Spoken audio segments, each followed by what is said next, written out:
We want to immerse ourselves in other people's worlds in order to tell these stories. The Pulitzer Center has been absolutely crucial, not only to have the grant funding, but also the community around it is incredibly powerful. Tonight, again in partnership with the Pulitzer Center on Crisis Reporting. That story was supported by the Pulitzer Center on Crisis Reporting. Una parte de esta historia se hizo posible gracias al apoyo del Pulitzer Center for Crisis Reporting. This was made possible with special funding from the Pulitzer Center on Crisis Reporting. A few thanks to the Pulitzer Center on Crisis Reporting for support that absolutely made this series possible. In an era when media companies are cutting budgets of foreign stories, you are creating empathy and understanding in the world, so thank you.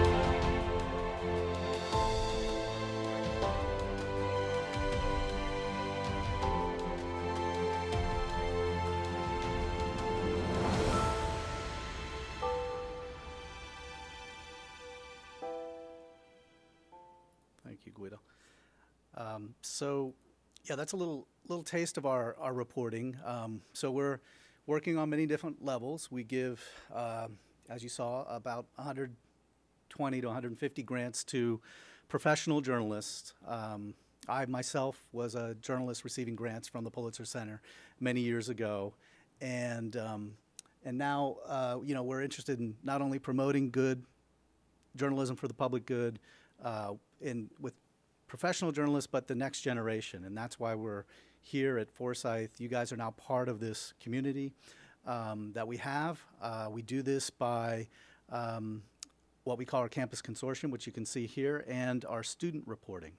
And what that is an opportunity for any student who is going to school at one of our campus consortium schools to apply for a grant, a travel grant, to go do reporting. So you don't have to be in a journalism class. In fact, we've had students who were health majors or science majors. It doesn't matter.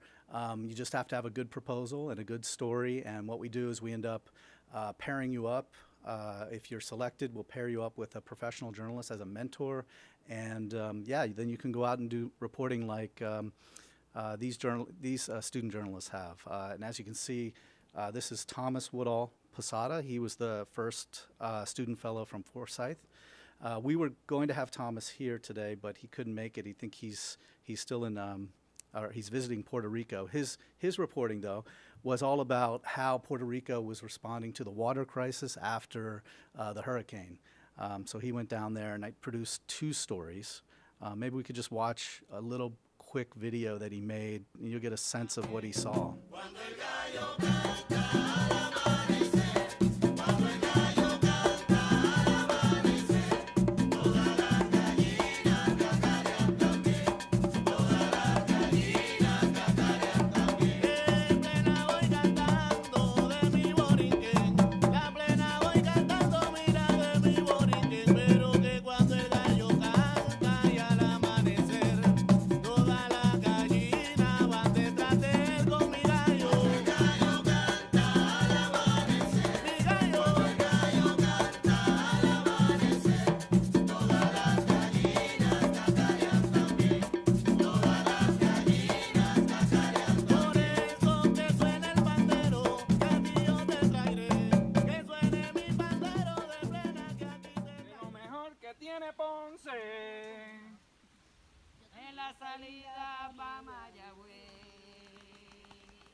so just a little taste of what he saw and did. He actually wrote 2 articles that he worked with our editors at the Pulitzer Center to get those onto our website.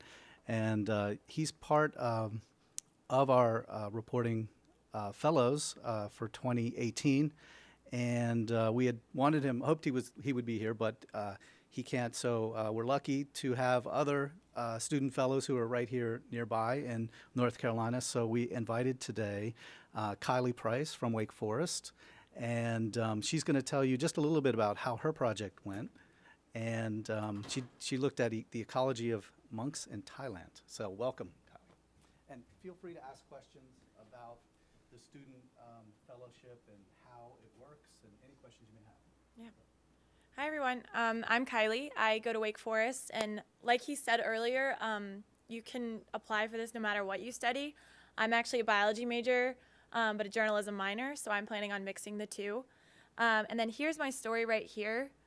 It was about these things called ecology monks in Thailand, and I was looking into the Thai environmental movement, but more specifically how Buddhist monks play a part in it.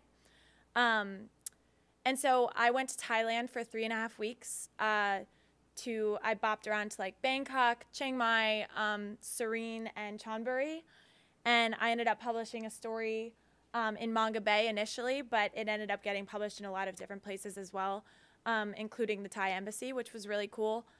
I mean, I can't thank the Pulitzer Center enough for giving me this grant and allowing me to go there. I'd be happy to answer any questions that people have, but a little bit more about the reporting process. I was paired with James Whitlow Delano, who is a photojournalist based in Japan, which was really convenient for me because the time difference was very weird to be able to talk to people at home, but there's also a 13-hour difference. So it was nice to have someone who was on that time schedule. So pretty much like I was thrown into this, and it was very independent, but you can do it, and it really like changed my life. It changed my career path. Recently I went to the Washington weekend, which is another thing that Pulitzer Center sponsors. And that's when all the student fellows meet in Washington, D.C. for a weekend and are able to present their work. So I was able to give a 10-minute presentation on what I did, and I ended up publishing a video as well. Here's some of the monks that I lived with for a little bit. So you really do immerse yourself completely into their culture, and that's how you are going to find the story. I was able to meet top editors from different publications like NPR, the Washington Post, and I was also able to meet the other fellows, which was really helpful for me to see their work and also see that you're not alone in this. There is a really big community, and there are people that are willing to help you, including me. So I'd be happy to answer any questions after, or like if you want to get my email, I'd be happy to email with you as well. So thank you.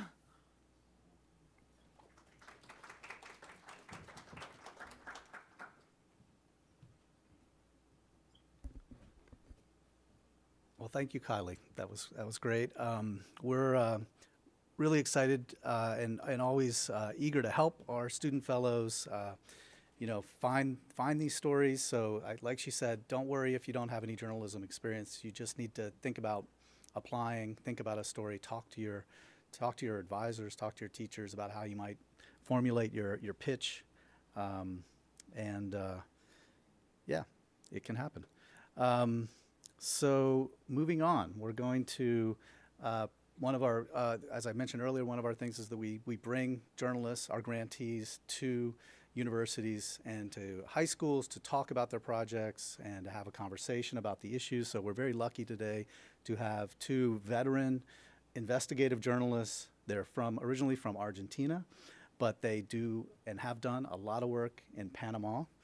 And they came to us as all of our grantees do, with a really interesting story that was looking at, in Panama, a new highway that was going to be built across Panama. And this highway was going to run very closely to indigenous lands. And so we were intrigued from the very start just with the name, which I'll let Guido talk about, or as you can see right there, the Atlantic Conquest. They had us with the title, But the pitch was so good and their experience was so great that we knew that they were going to come back with some really great material. So I will let them tell you about their project, and feel free to stop, raise your hand, and ask them any questions you might have. And if you have questions for Kylie about the Student Fellow Program or myself about the Pulitzer Center, we can talk about all that as well. So, thank you.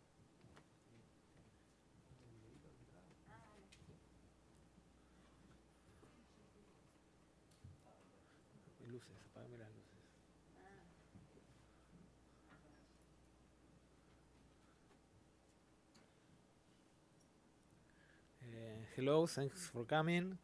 You know, we have a strange way to speak English, so we are in danger, be careful. We're gonna start with the trailer, so this is it.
Hi, how are you? I'm Sol. Thank you for the invitation and to be here, be here.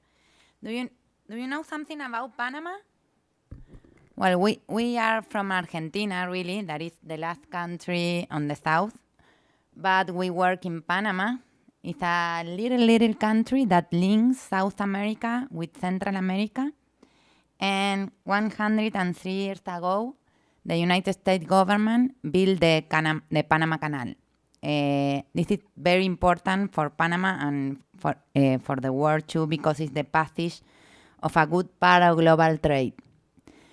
At this moment, the United States established in Panama the dollar as the official currency, an international banking center, and a special law that allowed the owner of the companies and the millionaires all over the world to enjoy the privilege of secrecy.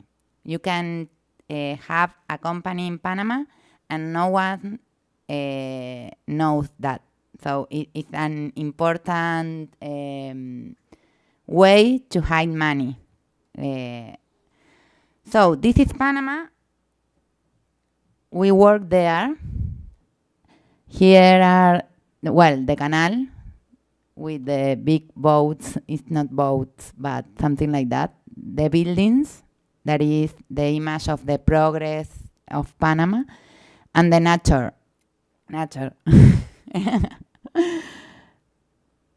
So that our condition, everybody come to Panama from other countries to hide money, but the money and the power is on a few hands. There are few people who define the rule of the game. And there is a lot of poverty and inequality. So our history is about that: poverty, power, and inequality. Okay. Well, so you know, if you have some millions, you can give us the money and we take care of your millions, with a lot of responsibility. That's how Panama works. So, this story began with the name. We hear the project and only the name was really violent and disturbed because this was a road that they want to build inside indigenous territory. So 500 years after the arrival of Colón, these people still have to support new conquerors. In this case, it's the Panamanian government. I want to show you where is. This is the work, the transmedia work. You can find it online. If you Google Atlantic Conquest Pulitzer, you're gonna receive the work and you can read it complete. Well, this is Panama. This is the place where we are going to work. And this is the road. As you can see, you have all forest. The Nove Bugle Comarca is all forest, but it's legal indigenous land. Then you have the road in the limits, and in the other part you have a national park, and Donoso multiple area is all forest, but the requested Comarca extension is a big territory where the Bugle indigenous live. They live there, you know, since ever, but they don't have a legal title of the land. They have their families buried in the territory, and that is, like their title. But the government don't give them that. We have to think something about indigenous culture. These people still live like, a pre-modern life without light, without running water. They lived without almost money, changing things with other families. They have a community way of life. There's no private land. They share all the place, and it's a hard life, But these people has knowledge, ancestral knowledge, that for me is really, really important in these moments of the evolution of our world. We are, we have the final line of climate change, and these people know how exactly we have to do to survive, like, as a species. We need their knowledge, but we don't want to hear them. They have lived all their life in this territory, and the forest is still primary forest and still really strong and healthy. So when we hear about the project of the road, we understand that something awful was going to happen, because despite the government says that they were going to build the road as a social project, just to give access to these people to schools and to hospitals. I don't know how it's here in the US, but in our countries, when the government says something like that, we said, wait, what is happening? They are gonna give to these poor people a lot of money in a road for them. Something is wrong here, We know that they always lie, so we start to research what was going to happen here.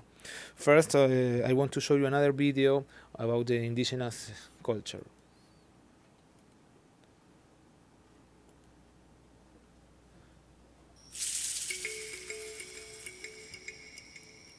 Cuidar la naturaleza es como cuidarse uno mismo. Es la manera de sobrevivir. La gente en la ciudad de pronto carece del canto de una ave, de ver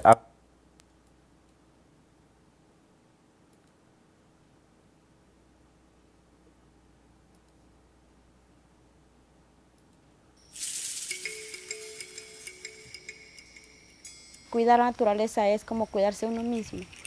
Es la manera de sobrevivir. La gente en la ciudad de pronto carece del canto de una ave, de ver aguas cristalinas. Entonces, por eso tienen una mentalidad occidental que todo es explotar y destruir, al final de cuentas. Cada quien siembra lo suyo. trabajamos todo en conjunto. No hay necesidad de alambrar, de esas cosas, porque todo es colectivo. El tema de la carretera, como se ve, nos trae un grave daño a nosotros porque nosotros no tenemos carro. Porque derrumban mucho árbol, el calor se siente mucho más que antes. Nos dijeron que la carretera es para nosotros pobres, pero es mentira porque si tú no tienes los $3 no llegas a Santa Fe. Hay personas que empiezan como a vender tierra y no debería ser lo lógico porque nosotros no vendemos, conservamos. La lucha ha sido y será siempre es por lograr que los gobernantes reconozcan y saquen el pie donde lo tenían metido, de irrespetar y pasar por encima del derecho de indígena. Y siempre le decimos a la gente, no vendan la tierra porque eso es la naturaleza de nosotros, los indígenas. El propósito es lograr la legalización y el respeto de nuestras tierras para salvaguardar la seguridad y tranquilidad de toda la población, porque estamos pidiendo un territorio que tenemos acá para nuestras generaciones, aquí donde lo tenemos.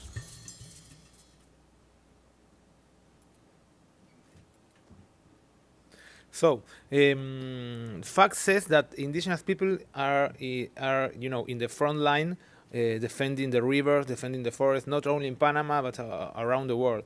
We learn that they are the best defending the forest. They are more efficient than ONGs, than environmentalists, than the governments, than national forest to defend the land. So a good idea would be giving them the legal rights of the lands. If you see here, I'm going to show you another map just to look at this. This is Panama. The green part is the forest, and this paint part is indigenous legal right. In this part is indigenous too, but it's not legal. But if you see, almost the totality of the forest is an indigenous legal right. This situation is the same in almost all the world, or at least in the third world. Where indigenous people live, the forest is healthy. The problem is that they are suffering a lot of pressure because of all the transnational companies, mining, hydroelectrics. You know, the planet is small right now, and we have only little spaces to keep in this logical of growth that we need to, new resources all the time. We don't have more places, and so the last places are the forest. So I've been in the field like 3 times. The first times I arrived alone, just to make contact, talk with them. It was not a journalistic trip, but a human trip, just to contact with the leaders, talk with the family, see what was happening there. Then I returned a month later, another 10 days, but then I live with them. And then we start to walk and to talk about the road and what happens. And then I return again another 10 days with all the team to make the work with cameras, drones, and everything. In this second trip, they start to talk to me about a Dutch guy who was there, and they were afraid of him, and they told that he was really interested in all the beaches. You have a lot of beach, and he was really interested in that, on getting the title, trying to buy the land. And so we start to look to know who was this guy. And then we were with Sol in that.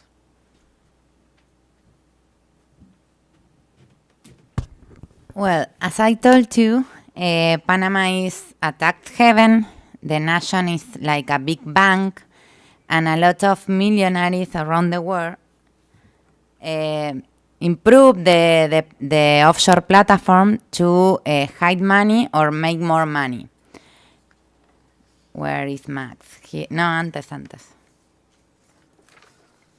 Let's see.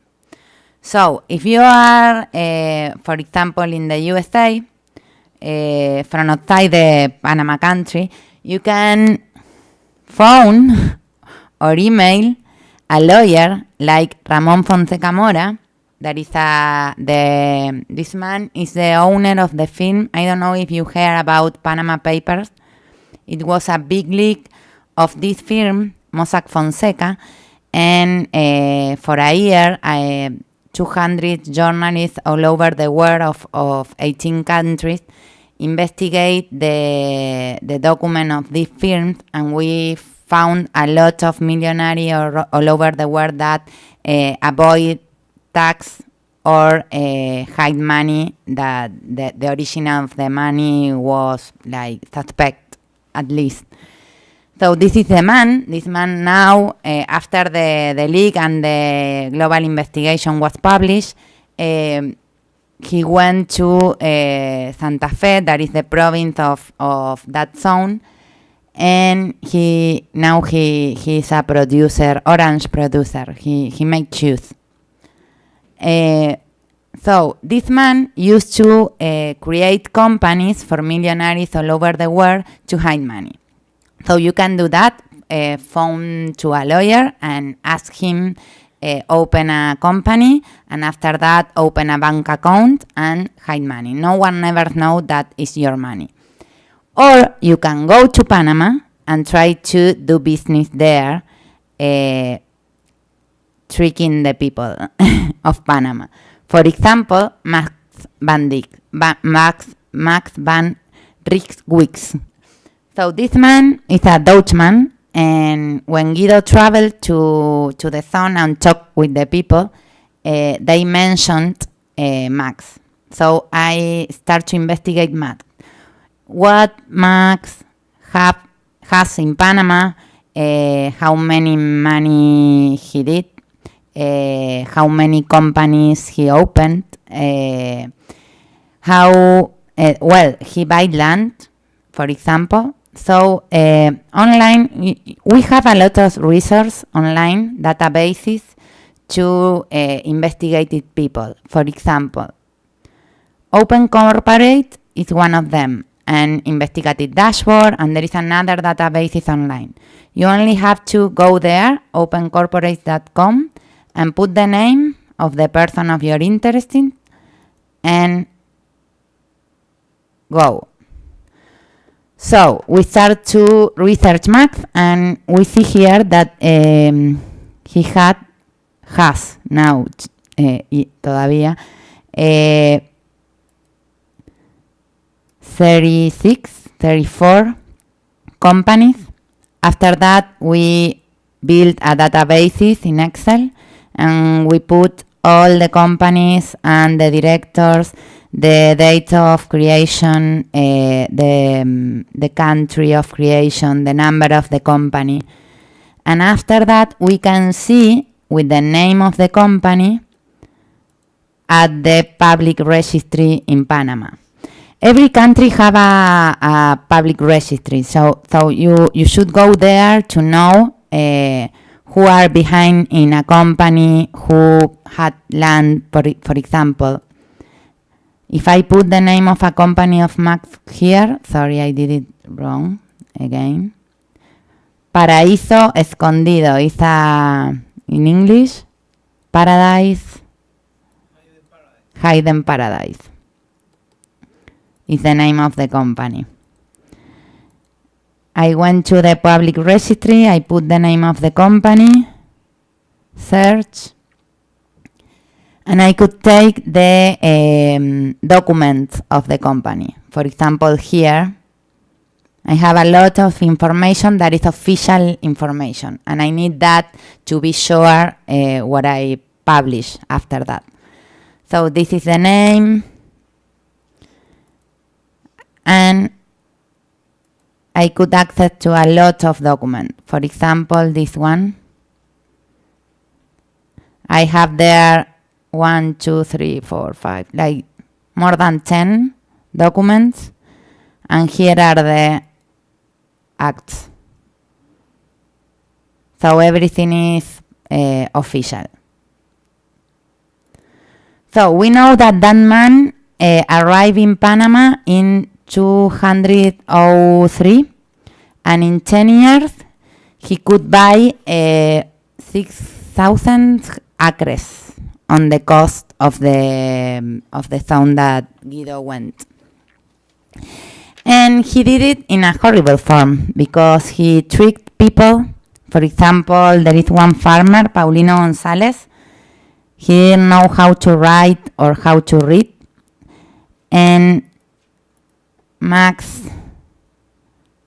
lying to him, and he only paid the half of the land, and he never returned again to pay the debt. I don't know where is it, but now Guido show you that. So this kind of person, we call it the new conquistador or the pirates of 21st century, because they have the same way of acting as the pirates that arrive to the zone, or the conquistador that trick the people and use the law in their own benefit.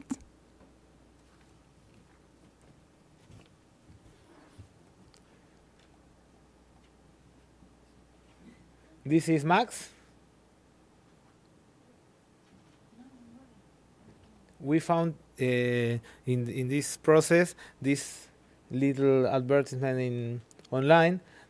He, he said the people that he wants to build a big reservation of forest to take care of the Panama resources and all of that.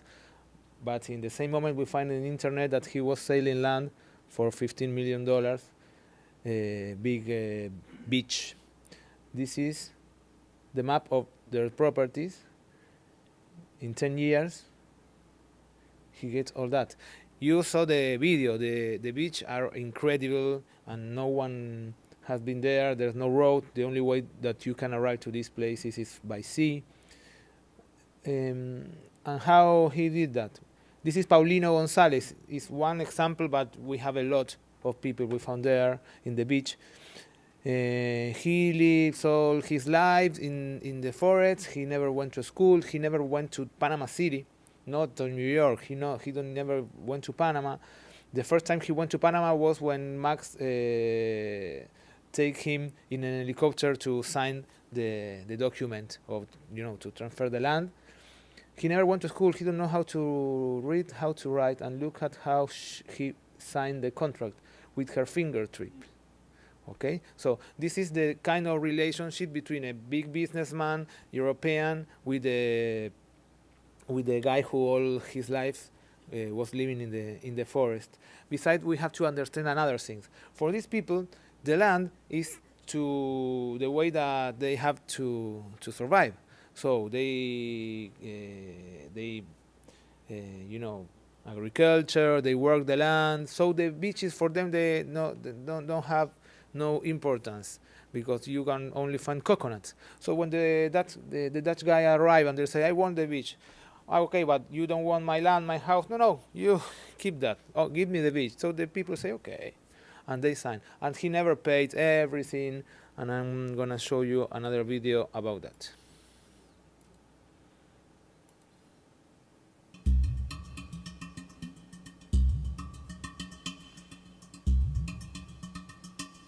Él vino y me ofreció el contrato ese. Entonces dice que no quería la playa. En Panamá me llaman y me dicen que ya hay un traslapé, que ya tenía dueño de la tierra. Yo es el que la he trabajado y estaba ahí. Entonces el señor aparece por aquí, que andaba comprando cierta cantidad de tierra. Dice que había visto la finca y que a él le interesaba porque estaba suave para él arreglar esos papeles. Digo, mira, yo no lo quiero vender porque yo no quiero salir bien. Dice, no, que le doy $100,000. Dice, sí, 120,000, yo no entiendo que tanto fue. El propósito supuestamente era para un proyecto de protección a las especies marinas, ¿no? Porque fui en Panamá, fue la única vez que fui a Panamá con él, ni en la oficina de él. Fuimos a la capital, yo no conocía, mi mamá menos. Y mi mamá le dice, ve, nosotros tenemos que llegar ahí a la casa porque necesito calzado para mis pies, voy sin nada. Y me dice, no, no, vamos rápido porque tenemos que firmar el negocio rápido. Para el 16 de junio vino a Terosalao para todas las casas, todo lo que tenía ahí. Y los panameños se ponen así violentos contra uno y cargaba armas y todo. ¿Y la tierra esa de quién es ahora? Es una propiedad de él ahora. Hasta los días que tenemos, prácticamente pares de años, y ya no tenemos ninguna esperanza de cobrarlo.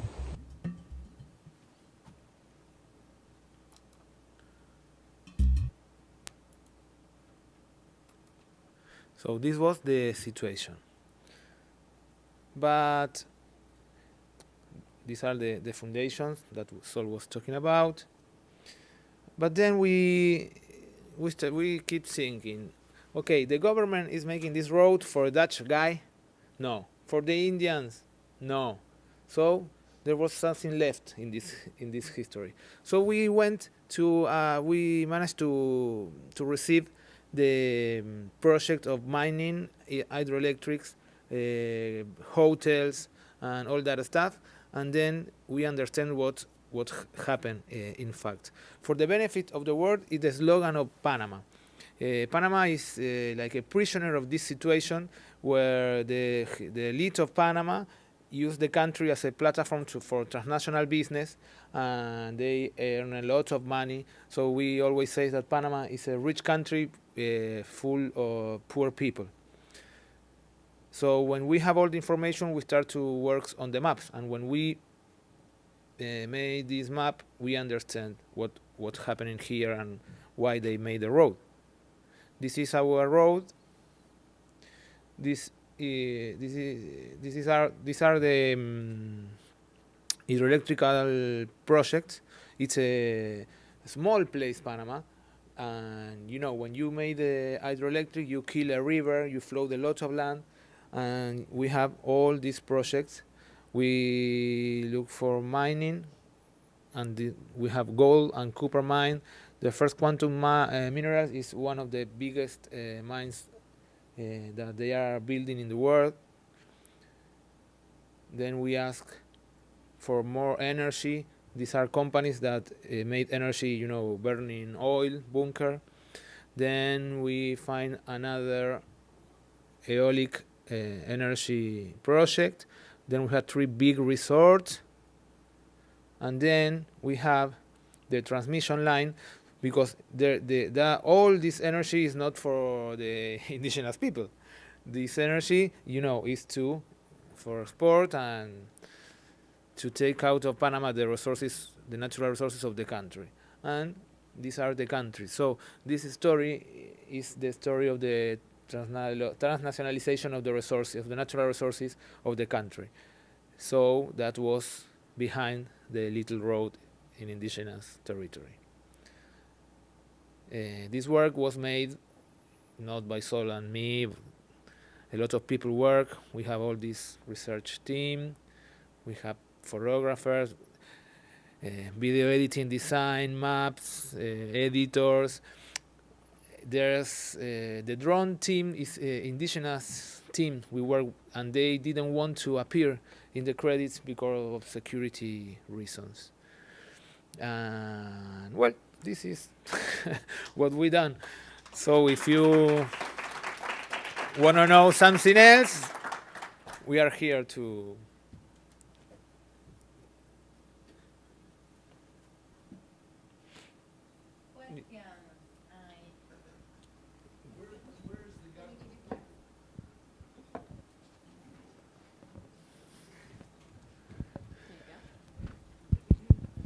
What is the government's position today on it? The government position is to promote international business.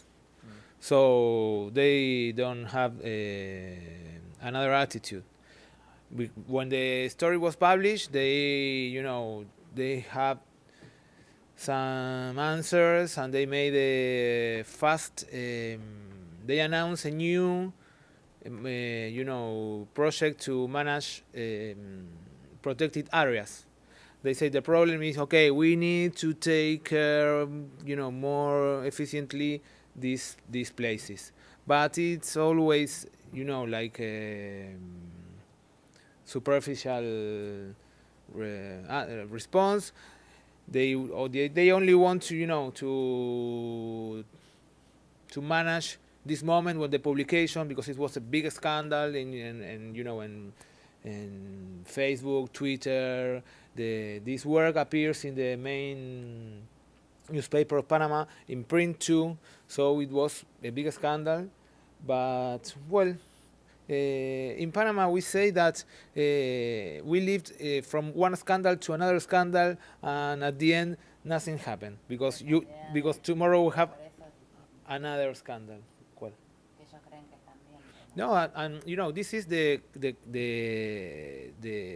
idea of development and growth, and this is what Panama. This is the Panama agenda since they built the canal. You know, they built a canal there. You know, U.S. but with the elite Panamanian was really glad with that situation, and since then Panama, you know, before the arrival of U.S.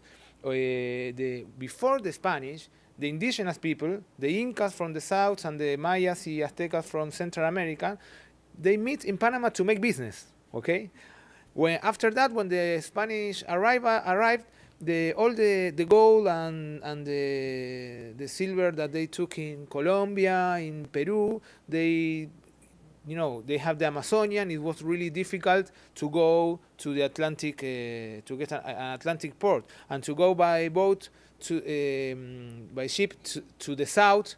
It was really dangerous, because the south in El Cabo de Hornos in Argentina is really strong sea.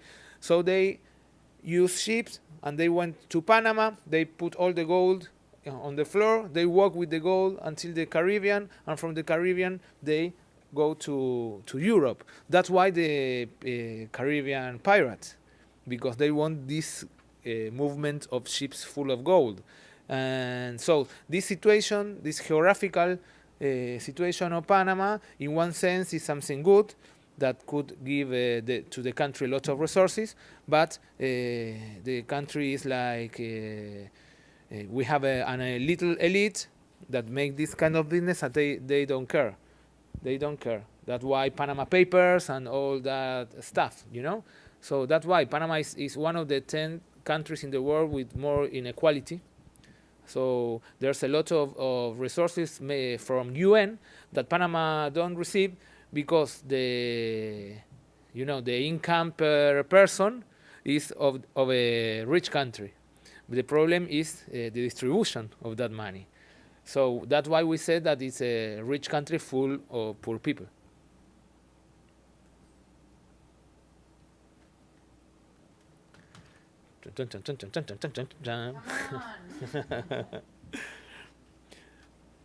Questions?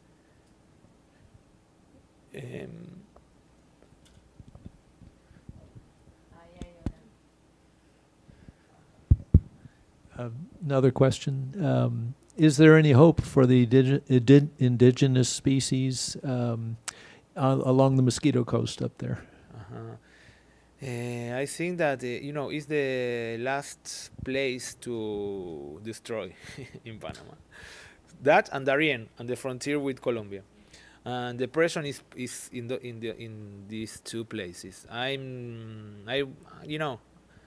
would happy to say, I want to lie to you and to say, yes, we have hope. They have to fight, and they're gonna get what they want and what they need. But what I feel, if I see the history, is that the indigenous people, until now, they always hide, find a place to hide and to keep alive their way of life. There's no more places to hide. So the situation is difficult, but at the same time, they have their own organization. They have they know. We have to think that they are alive after 500 years of conquerors, and they're still there, and they're still defending the forest. So we have to trust in their ability to go through this situation too. But it's not gonna be easy. kind of running off his question and what you just said, like the indigenous people, where would they go next after they build the road? Because obviously the road they're going to build it, or it seems as though, but then they're going to expand out, obviously. Hopefully not, but they're going to try to do it. So where would the people go from there? Is more, how would what's the government, or would the government do anything to help them or find a place for them to go? Because obviously displacement is going to come from this. The government don't, the government don't care. There's a political that the government use to name a national park or protected area in the place where indigenous live, just to don't recognize the property. Because when they recognize the property of the land, the indigenous people have a weapon and they don't allow the exploitation of the territory. So the fight of these people is to get their recognition as this zone as a collective land for collective use and community development. So they have this ancestral knowledge, and they use, because they live, they work in the forest, but they know how.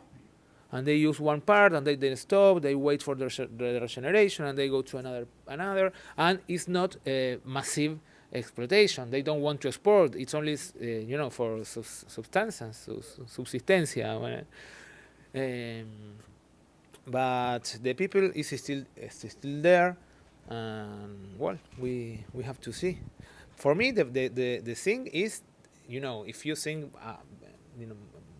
not only Panama, we need to have some kind of change in the way we think that our economies are happening. This idea of permanent growth is gonna kill us.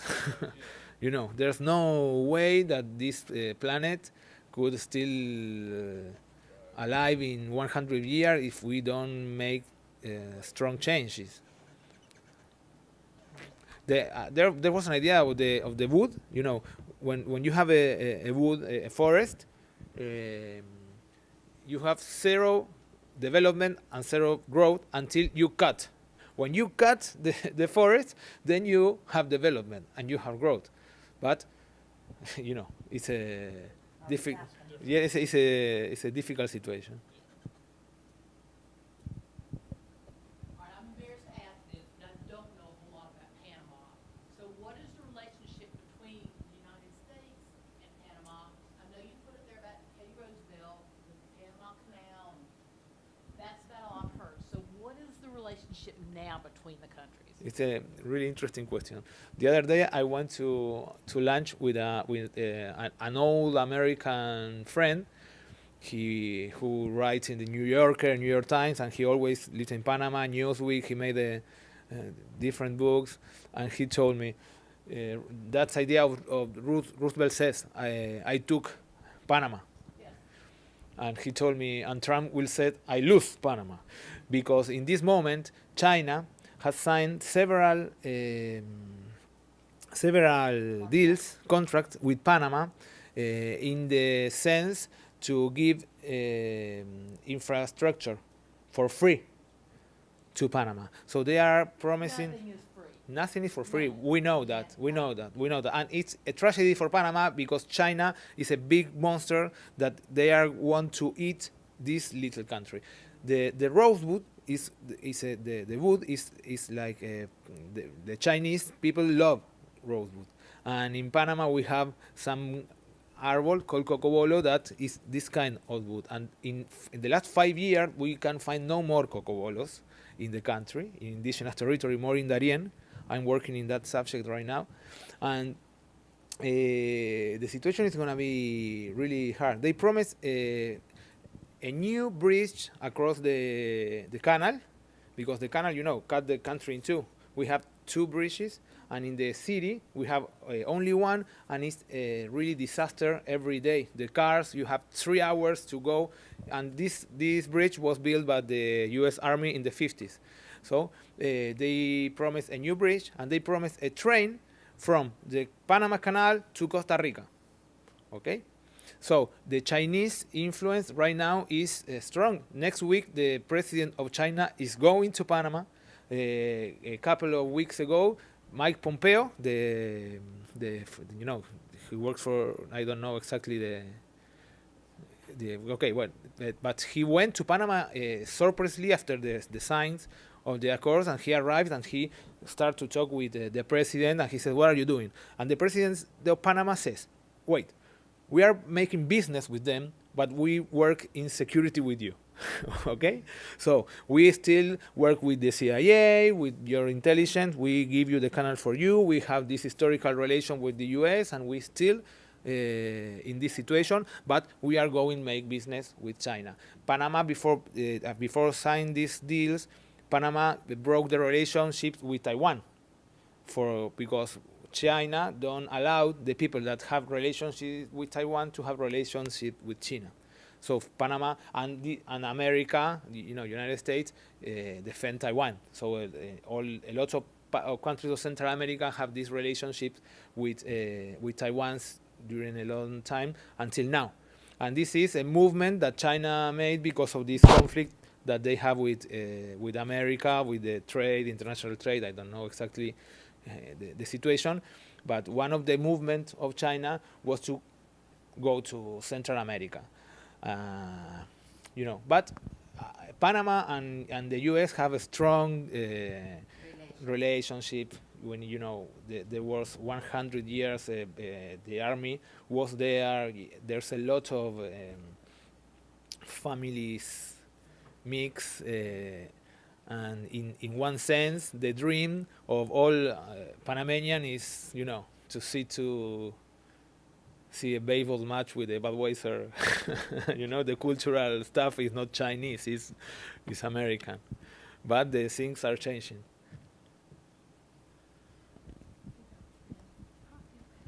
Is there anything that is being done to help educate the indigenous peoples so that they don't do things like signing their land off?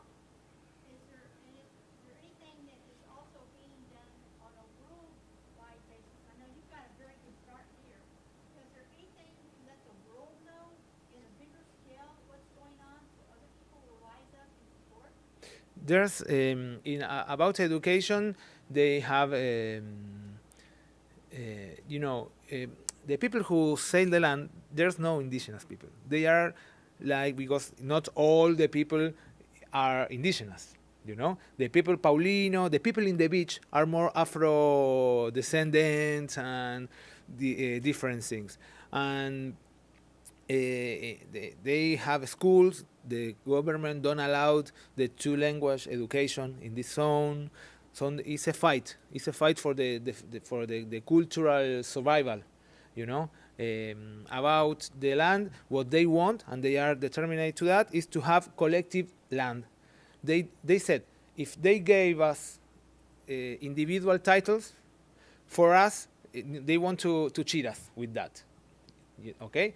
Don't have your own title. We have to wait and fight for collective titles, for collective use, because that is the only way that their way of life can survive. And the other question was about we are doing what we can. There's a lot of ONGs and people working. There's a ONG from US called the Native Future that is really active in Panama. Rainforest US too. I don't know what to say, because the problem is you have a program from the Mundial Bank, World Bank. You have a lot of things happening, but in the end, the situation is always the same. The governments are promising money to make houses. One time I spoke with an old Indian woman in a place where they were building a hydroelectric project, and they were going to float all the area, his house, and they promised free energy to them. And he told me, my people live 2,000 years without light, but we can live 1 week without water. So we don't want the light, we don't want them out of our land. Well, today the hydroelectric was built, and that woman lives in another place. That's the situation.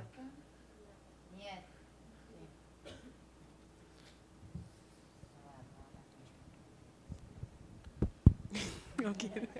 So, is your research done, or are you guys gonna end up going back to update it? We are in constant contact with the people.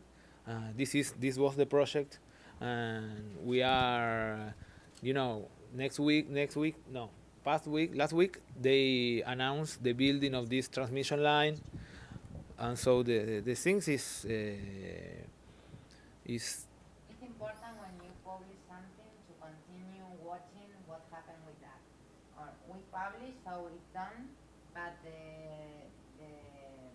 issue continues. So things happen. You have to talk with people. You have to see what government do in the town and everything. But probably it will be worse. the fight. Yeah. The fight. And we have to wait the development of the situation. The situation today is almost the same. The only thing is that the indigenous people is trying to make a case in the human rights department of the UN, and they are in court against the Dutch guy in Panama. So there's something happened, but we have experience, and we know that at the end. Well, I don't know that. I'm more optimistic. Well, look at the forest in the world. No, but indigenous have organization, and there is more. These issues are more in the media agenda than. Yes, she's a neo-indigenous romantic. No, I'm not I love, I'm pragmatic. No. If they all come together and they actually try to make a difference. Now they are fighting, and they know that. That's what I said before. They know how to fight. We don't need to teach them. They survive a lot of different threats, and I know that they are gonna find a way to still alive, living the life as they want.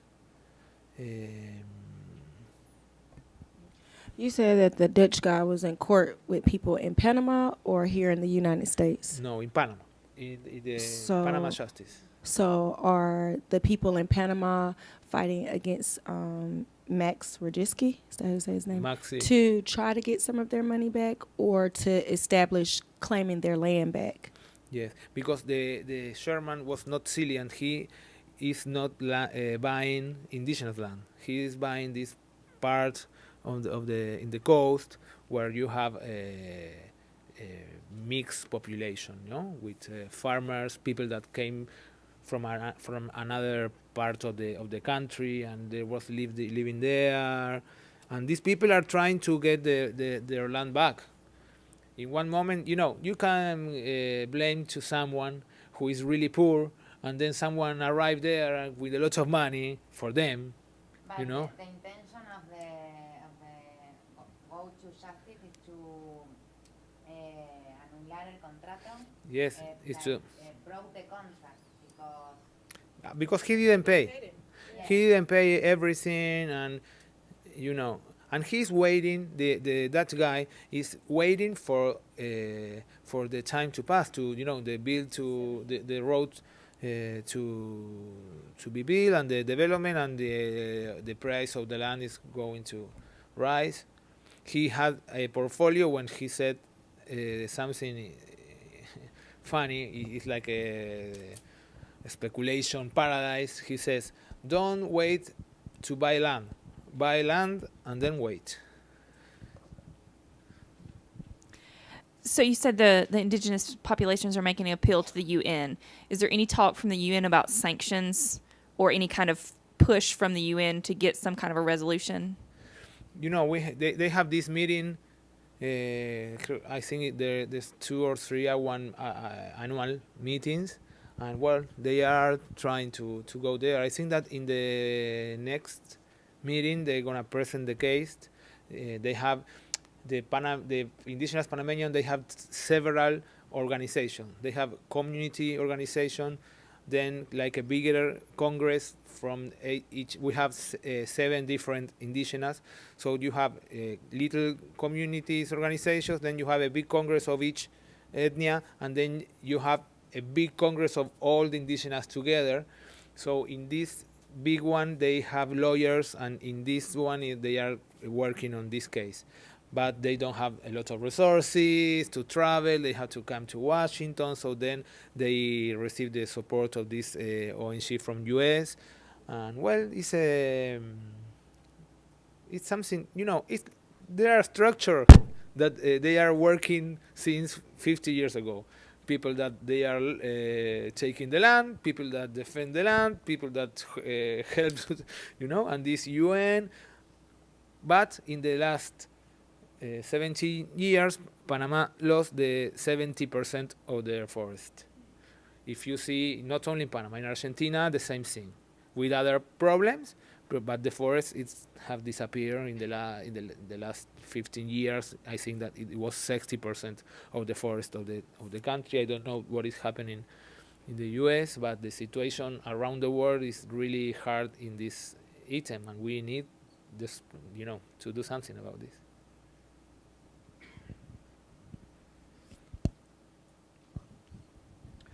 On a related subject, I just heard that the other day that the new president for Brazil is going to accelerate the development in the Amazon region.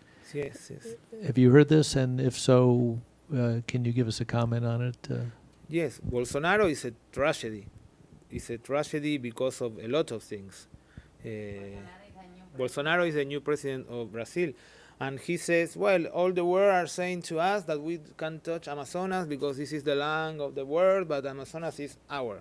And if you destroy your wood, your forest, is, we're going to destroy our forest because it's our. And they are with the soya boom, and they are taking the frontier. They are going with the frontier every day more and more and more and more, with a lot of consequences for the global warming and for indigenous in Amazonas. We have in Amazonas, we still have indigenous that we never saw, and we see really primary forest untouched. But the situation is the same. I don't remember exactly the names, but in the last 20 years since the soya boom, we are planting soya for Chinese pork. It's illogical. But well, that is the situation. And the problem with Bolsonaro, and he is a little crazy, and he's gonna do what he's saying, and everybody is a little afraid.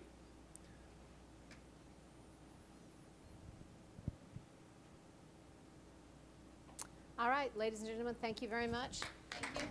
Thank you very much for coming.